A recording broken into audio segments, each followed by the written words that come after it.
ब्रह्म में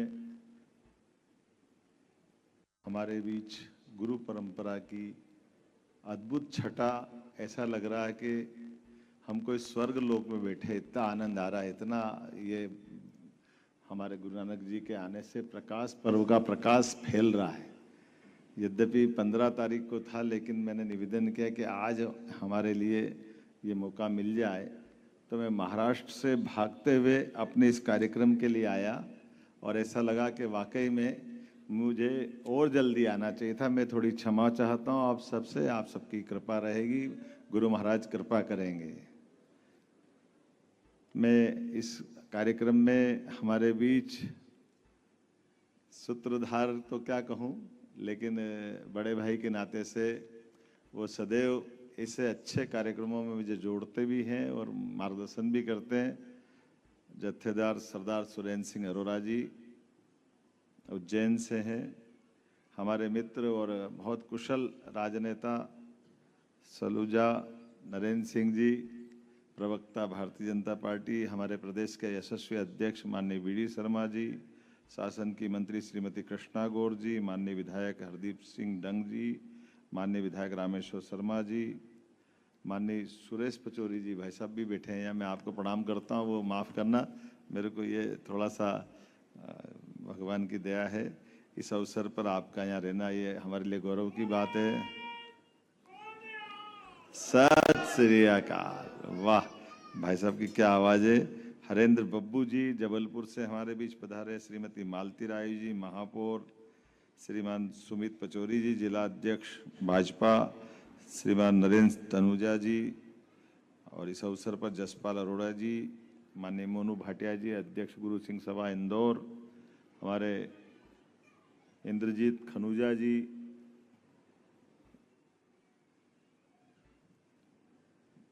जसपाल अरोड़ा जी, इस अवसर पर हमारे इकबाल सिंह गांधी जी उज्जैन के भाजपा के पूर्व अध्यक्ष प्रदेश कार्य समिति सदस्य है। माफ़ करना, नाम तो बहुत सारे हैं, मैं सभी के सबको प्रणाम करता हूँ, एक बार सबका अभिनंदन करता हूँ। जिस मार्ग पे गुरु साहब चले, हमारे लिए तो वाकई ये जो 555वां वर्ष हम गिन रहे हैं, सच्चे अर्थों में ये हमारी इस देश की सबसे कठिन परीक्षा भी है, और परमात्मा में आशीर्वाद के बाद जीते जी मनुष्यता के नाते से जो गुरुजी ने मार्गदर्शन दिखाया है, बहुत कठिन विपरीत परिस्थिति में भी जिस प्रकार से उन्हें संगत और पंगत की बात कही है, जो कहा है शब्द सह वो उनके शब्दों को यथार्थ में उतारना हम तो अभी बोल ही सकते हैं, लेकिन वैसी उस कठिन परिस्थिति में जब एक मार्ग उनने तय किया कि हमको अगर परमात्मा को मानना है तो हम परमात्मा के इन बंदों में अंतर नहीं कर सकते, इनके बीच में ये आडंबर भी नहीं चाहिए, ये जितने भी हम अलग अलग प्रकार की व्यवस्था बना देते हैं ये परमात्मा के पास पहुंचने में हमारी बाधा बनते हैं, ये रुकाव करते हैं, अड़ाव फसाव होता है। और इस देश के लिए हमारे लिए सब समान है, ये जो सरल सूत्र है यही तो वेद वाक्य है, यही चारों वेद का निचोड़ है, इसके बाहर कुछ नहीं है। उस निराकार परम पिता परमेश्वर के प्रति आस्था और आस्था पे सच्चा विश्वास, और एक नहीं दो नहीं, कैसी परंपरा है, उस परंपरा ने हमारी सनातन संस्कृति को बचाया। मैं उनको प्रणाम करता हूँ, सभी गुरुओं को, दसों गुरु ने जितने जीवन जीते जी। मैं आज इस अवसर पर किस किस का नाम लूँ, और जैसे तो बात करो तो रोंगटे खड़े हो जाते हैं, रोम रोम से हमारे में से आवाज़ आती है इस देश की देशभक्ति की। कोई कैसे कल्पना कर सकता है कि इस देश के अंदर हमारे इस बलिदान को भूल जाए, इस पर कोई मजाक बनाए, संभव नहीं। ये वाकई इतिहास की बहुत बड़ी गलती थी। जब देश का बंटवारा हुआ तो हमारे गुरु नानक जी का तो जन्मस्थान अपने अंदर ही होना चाहिए था, उसको पाकिस्तान में छोड़ना ही बहुत बड़ी गलती थी। मैं बहुत दुखी मन से कह सकता हूँ, लेकिन यशस्वी प्रधानमंत्री का अभिनंदन करना चाहता हूँ जिनने हमारे लिए वो करतार गुरु साहब गुरु नानक जी का जन्म स्थान का दर्शन का मौका उपलब्ध कराया। उनके अपने बलबूते पर आज 5 नदियों का पंजाब, जिससे पूरा भारत गौरवान्वित होता था, उसका बंटवारा होना ये बहुत बड़ी गलती थी। लेकिन मुझे इस बात की प्रसन्नता भी है, चलो कोई बात नहीं, बीती ताही विसार दे आगे की सुध ले। आज बदलते दौर में वापस ये युग आया है जब हम अपने को लगता बाल दिवस किस दिन मनना चाहिए। अरे बाल दिवस का 4 अपने पुत्रों को इस देश के ऊपर निवार, जो एक तरह से अपने धर्म के लिए, अपनी इस संस्कृति के लिए वार दे, पहले पिताजी से सीखते हैं। गुरु गोविंद सिंह जी का कमाल है, बाप रे क्या उदाहरण है उनका। अपने पिताश्री कोई बचपा भी, लेकिन उनके मुंह से परमात्मा नहीं निकलवाया होगा कि इस देश के लिए अगर बलिदान होना चाहिए तो कोई बेटा अपने पिता से कह सकता है, ये कोई मामूली बात नहीं। और जो उनने उस समय बचपन में कहा वो अपनी जीवन भर संघर्ष में भी सिद्ध किया है। और उसी आधार पर ये अपने पवित्र गुरु ग्रंथ साहब की रचना हुई। उनके बाद इस परंपरा के बाल में और कोई हो तो डर जाए, बात बंद कर दे, विषय खत्म कर दे, लेकिन सच्चे अर्थ में जो उनकी परमात्मा की ज्योति उनके अंदर जल रही थी, उस ज्योति के मार्ग पे चलते हुए उनने जो मार्ग प्रशस्त किया, और कौन से गुरु साहब ने अपने लिए ये इस टाइप का अवसर नहीं दिया है। जिसको देखो एक से बढ़कर एक, ऐसा लगता है कि नक्षत्र मंडल में हर एक कोई ग्रह अपनी अपनी आभा बिखेरता दिखाई देता है, एक से बढ़कर एक। लेकिन ये परंपरा उस परंपरा को पालन करती जो असीम श्रद्धा उत्पन्न करती, असीम क्या हमारा प्रसाद आनंद देता है, जो सब में गरीब अमीर ऊंचा नीचा सारे बंधन समाप्त कर देता है। कोई छाती पे बांध के नहीं ले जाएगा, कोई बड़ी पोस्ट छोटी पोस्ट ऊपर नीचे सब बराबर। ये जो हमारी परंपरा, इस परंपरा को बनाए रखने के लिए इससे पवित्र मार्ग कोई नहीं हो सकता। मैं वास्तव में अपने मैं निवास तो क्या बोलूं, निवास तो परमात्मा का एक ही होता। हमारी सबकी आत्मा एक शरीर रूपी इस शरीर के अंदर कुछ समय के लिए आती है, लेकिन जन्म से लेकर मृत्यु तक हमारे हाथ से सदकर्म हो, इस सत्कर्म की प्रेरणा देने के लिए सबसे अच्छा कोई मार्ग है तो हमारा सिख पंथ मार्ग है। मैं इसके लिए कह सकता हूँ, इसमें कोई शंका नहीं।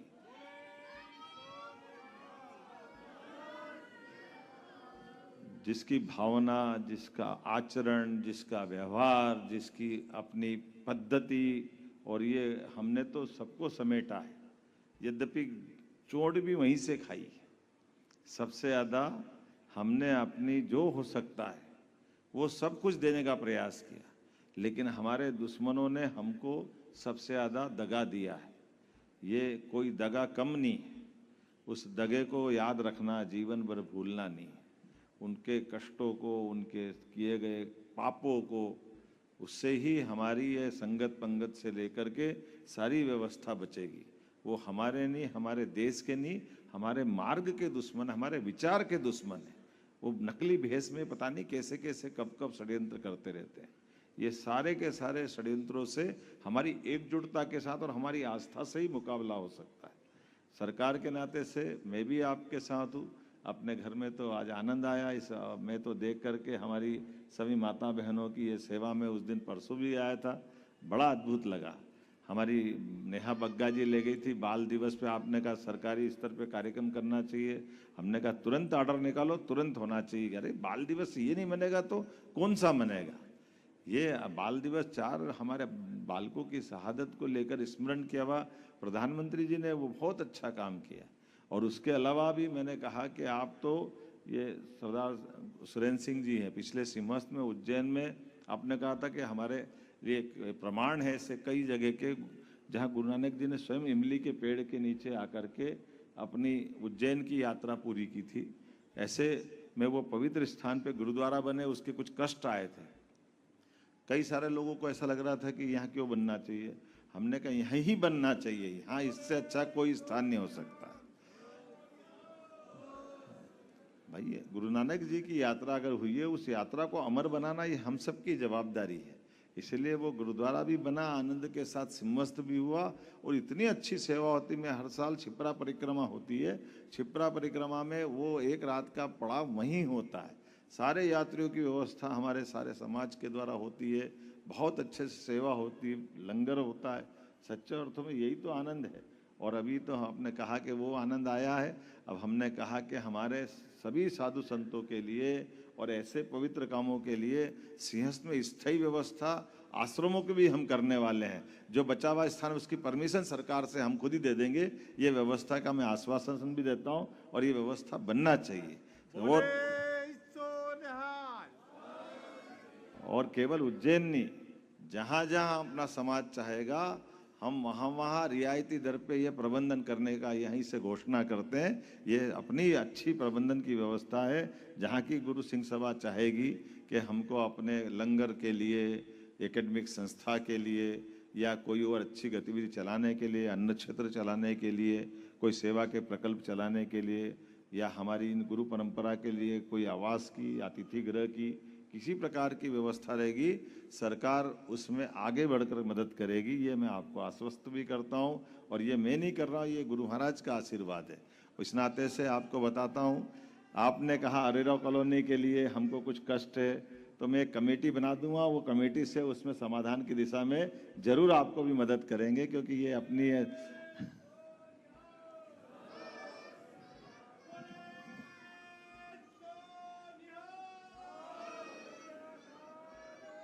तो मैं आज के इस अवसर पर ये जो आपकी आने वाली आवाज़ों के बलबूते पर अपनी सरकार के माध्यम से जितने अच्छे काम हो सकते हैं, और पाठ्यक्रम के अंदर स्कूल शिक्षा में, उच्च शिक्षा में हमने अपने सारे गुरु परंपरा का इतिहास, जो गुरु नानक जी से लगा के गुरु गोविंद सिंह जी तक का, उनकी अपने पुत्रों के बलिदान का बाकी प्रसंग भी हमने जोड़ने का प्रयास किया।